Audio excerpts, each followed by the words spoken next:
Ramai yang masih belum tahu apakah perbezaan kita simpan barang kemas dengan apa perbezaan kita simpan gold bar. Oleh itu tuan-puan, pastikan tengok video ni untuk tahu. Jangan lupa juga like dan save untuk rujukan tuan-puan pada masa akan datang. Yang pertama, sekiranya matlamat kita nak dapatkan emas untuk berhias, nak dapatkan emas sebagai perhiasan kita, kita boleh dapatkan barang kemas.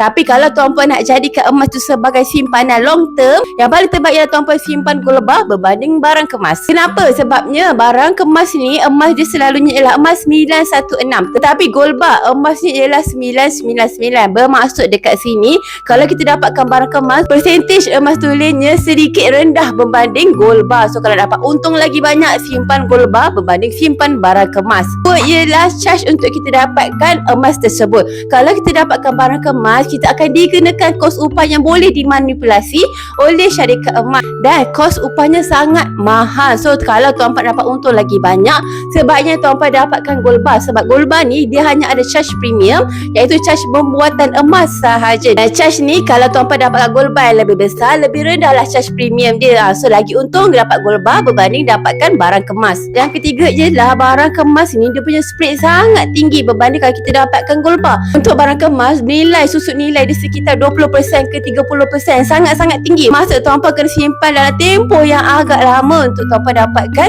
keuntungan dengan barang kemas ni. Tapi kalau tuan-puan dapatkan gold bar, susut nilai dia adalah sekitar 6 ke 10% sahaja. Tak perlu tunggu masa lama untuk untung dengan simpanan gold bar ni. So tuan-puan, kalau tuan-puan nak dapat simpanan emas dalam bentuk gold bar, cara dia tuan-puan boleh klik link dekat profil saya, terus daftar akaun secara percuma. Tuan-puan terus boleh mulakan simpanan emas dengan serendah RM100 sahaja.